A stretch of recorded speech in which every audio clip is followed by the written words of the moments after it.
What's up guys, Shawnee Dogs here, and in this video we're going to be talking about the very worst and the very best weapon in Infinite Warfare. Now you would think, why is this even relevant? The game's already been out for 7 or 8 months now. What does it really matter? Well, they had a massive update on June 27th. They added 3 new weapons into the game, and spoiler alert, the one you're seeing on screen, the Trek 50 sniper rifle, it is by far the worst weapon I have ever seen in a Call of Duty game. I was trying my butt off so hard trying to get a good gameplay with this thing. I was even using the epic variant for this weapon, which gives you an extra bullet. Normally you have to reload after every single shot, but this one now allows you to miss 2 bullets before you have to reload, and I was doing exactly that pretty much every time around. I'm telling you, if you think I'm just bad, go ahead and try this weapon out for yourself. You will be disappointed, and you'll see just how difficult it is to use. I never really paid attention to this until I started using this weapon. A lot of the snipes that I do, they're not really quick scopes or hard scopes, it's sort of in between. I drag it real fast across my screen to get my kills,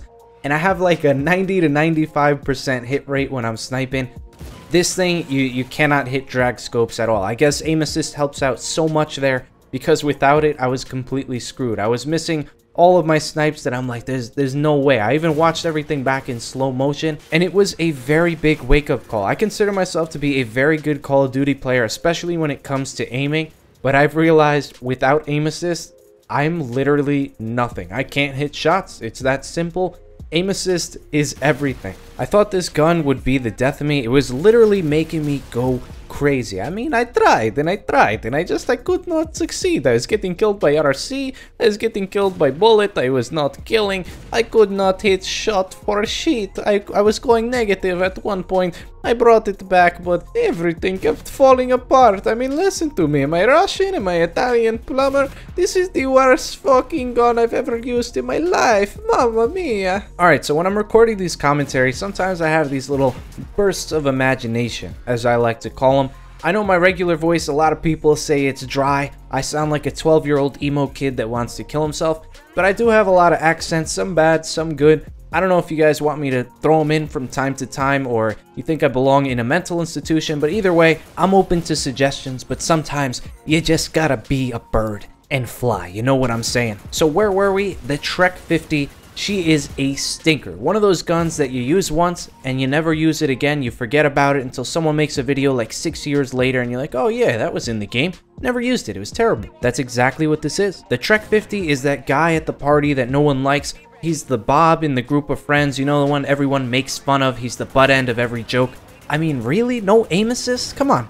This is Call of Duty, man, not real life Battle Simulator 2000. Without aim assist, people would not be able to kill each other. You would just be running around the map shooting bullets at nothing, and the game would suck. I mean, anyone trying to defend this weapon, they've never used it before. If the world ever needed a cleanse, the Trek 50 would be the first to go. What's next? Are our guns gonna start jamming in the middle of gunfights? I hope that they do not add anything like this to any Call of Duty.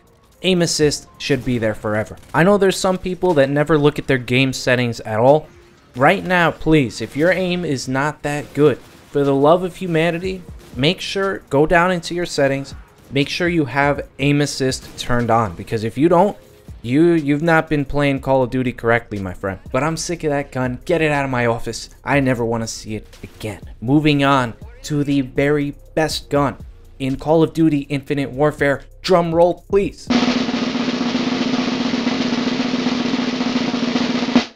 Introducing the ERAD Equinox. This thing is a beast. Now, just for reference, I did not include light machine guns in my thought process while I was ranking guns from worst to first, mainly because, how do I word this properly? If you use light machine guns and someone were to count the number of balls that you have, you would have 0 balls.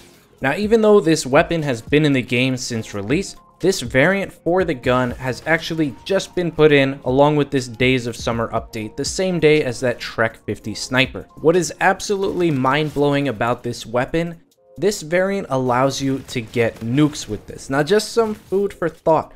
Pro players, when they play Call of Duty competitively for hundreds of thousands of dollars, the only weapons that they use are the K-Bar, the NV4, and the ERAD. The ERAD is one of the best weapons in the game. First of all, its time to kill is just over 0.2 of a second, ranking it among one of the fastest in the game. And the main reason that you see a lot of pro players using this, it's not even just that time to kill, it's the fact that this thing has almost no recoil. It can compete with those K-bars and those NV4s up until around 40 or 50 feet, then it starts to drop off a little, but it is still very deadly. I remember a few weeks before Infinite Warfare came out, one of my fears after I heard that there were going to be variants in the game, especially the nuke variants, I thought that maybe they would only put nuke variants on certain weapons, and that those weapons wouldn't exactly be good. So your pub stompers that are good at the game trying to get these nukes, they would be limited to using the bad weapons in the game. Now with this addition, there are nuke variants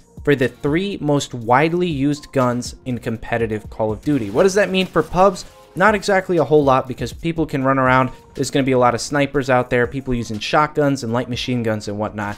But if you're running into a lobby with everyone actually using submachine guns and assault rifles, the bread and butter of Call of Duty, you're going to dominate. You're not really limited by these nuke variants. Sure, you can't use some crazy things like the Mauler Mammoth and other ones that I don't even want to say because I don't want to see too many people using them, but you have a lot of options at your disposal. If you have really good accuracy and you're into assault rifles, keeping people at a distance, then obviously the K-bar is the best choice for you. But if you're a run and gun type of guy, you like to get in people's faces, get those multi-kills very quickly, the ERAD Equinox is absolutely the perfect weapon for you. You can get nukes with it, and it is hands down the best submachine gun in the game. Now, obviously, that's from a competitive standpoint. Every pro player will tell you that. I'm sure some people might have some different opinions on that, and rightfully so. There are a lot of epic variants in this game that do some wacky stuff, like the Karmademos. After you kill someone, that thing starts firing like 3 times faster than normal, but it's a little situational. So in my opinion, at least, the ERAD is the best thing you can have. Now, that being said,